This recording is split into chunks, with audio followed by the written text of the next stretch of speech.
know, that the inadequacy here is, in fact, where the grace of God comes through.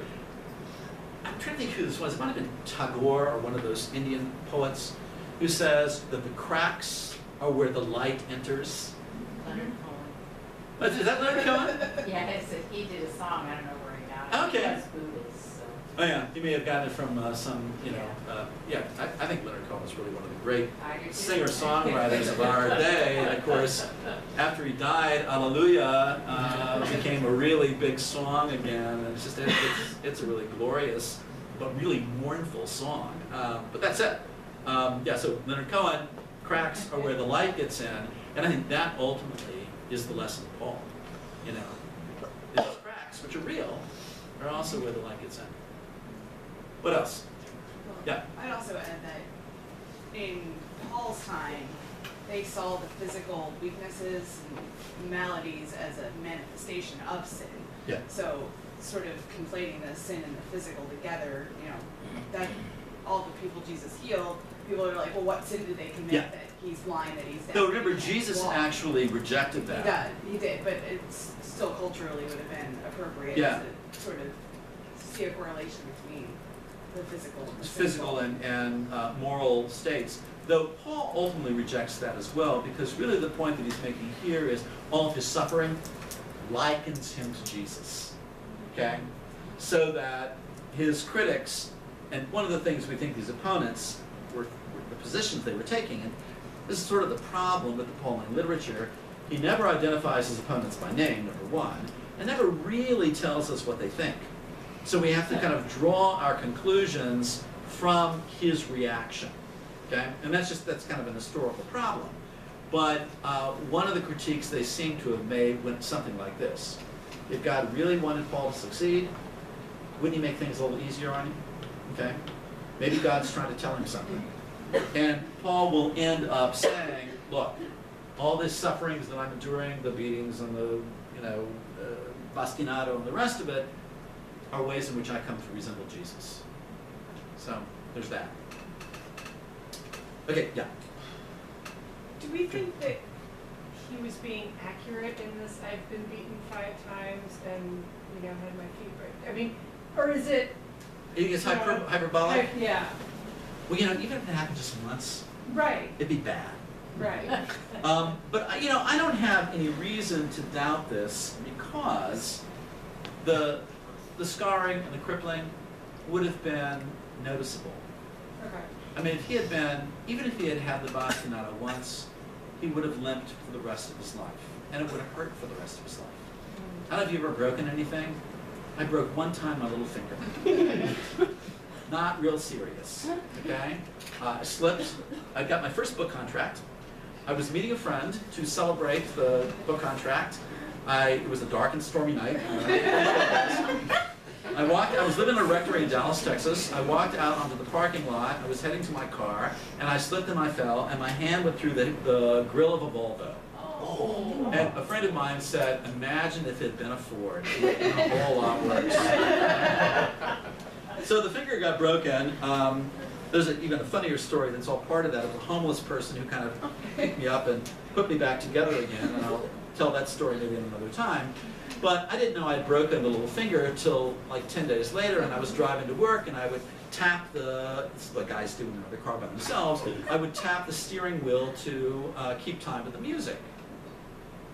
I probably shouldn't tell the women that. That's like a guy's secret, okay? You got to do a little insight into single guys in the car. You do it? I don't think so.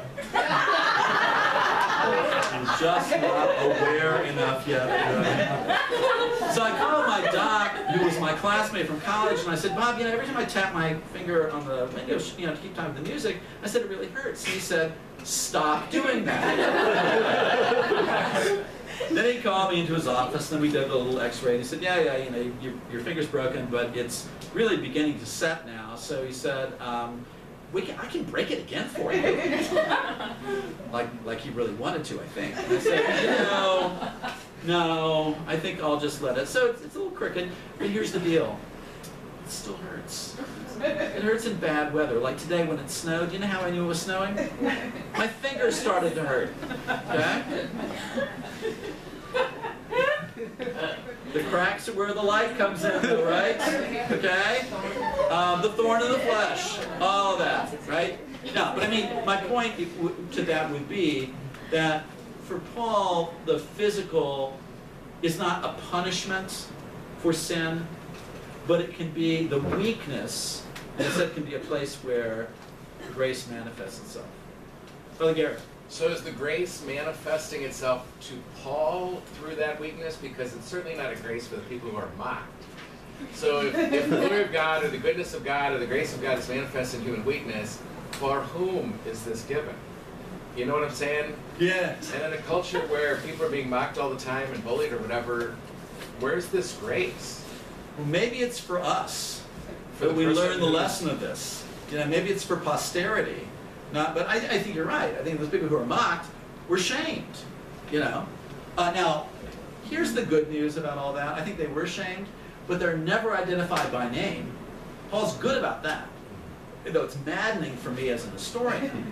I'd like to know who these people were, you know. But since he never names them, it's in some respects a way of sparing them shame.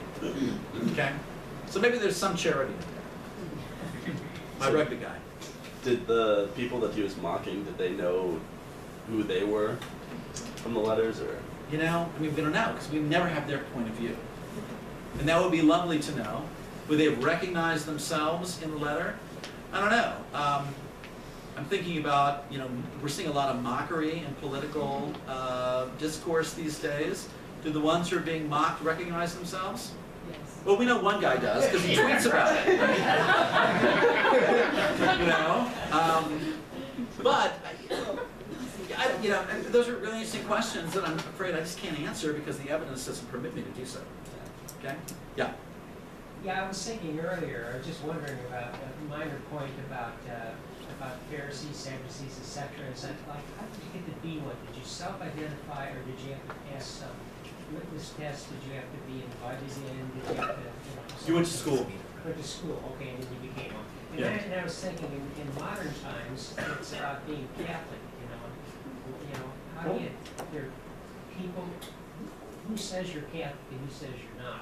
And you know, I know about baptism and so on and so forth, but I recall back in the 60s when Humana Vitae came out, and the more quote conservative people were saying if you Made that the litmus test. yeah, if you didn't buy that, you were not Catholic. And I remember seeing an article that said, you know, forget how many, the large majority of Catholics in this country said they basically believed in artificial birth control. And But we're not leaving the church. And they said, and I remember this article very well. The conservatives saying you're not Catholic, and the people, the person writing the article said the people are saying the hell we're not. Yeah. Saying, Right. and so it's the same sort of. I think that was an American magazine, wasn't Might have it? been. I think it was. Might Yeah, I have think I been. remember that same Yeah. essay. But anyway, that whole thing about belongingness and who says who you are and who you aren't. Yeah, right. You know, for Paul, the only thing that distinguished us from them was baptism. It was it. Other than that, he was prepared to welcome everybody. Not a bad litmus test. No, I mean, and I don't even call it a litmus test. I mean, you know, for him, it is. It's a ritual, it's an action, not just a ritual as in a sort of a thing, but it's an action in which one engages that brings one into a relationship with, obviously, with God and with the people of God. And so we don't think of it so much as a limitation, but even an invitation is probably the better way of thinking of the way in which he would understand baptism. And of course, he has this very radically inclusive understanding of baptism that it's a place where those who are baptized recognize no distinction between Jew-Greek, slave-free, male-female, which, is very radical. I mean, I think it's a lesson that the church continues to absorb. You're born into Yeah. Well, you're born into a family in which differences don't make any difference. So, I think, again, we need to draw this to a close here because people are leaving. And I'm talking to an empty room, so I think I'd rather conclude while you're still here to hear me conclude. But I think my point would be, yes, he is very human. And No, it doesn't matter. In fact, it does. It matters precisely because these all too human limitations are the places where grace transforms him and us. Okay? All right, so next week, Paul and slavery. Next week we're off. Yeah, next week we're right. It's the 22nd. Yeah, because I'm going to be in Orlando, Florida, because someone's got to do that hardship tour. Well, it's going to be a really boring meeting, though, so there's penance.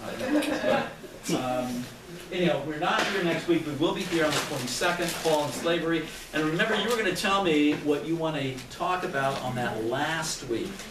So better come up with something. Otherwise, we're going to be sitting here looking at one another saying, what do you think? I don't know. What do you think? All right. Something See y'all. really long or, yeah,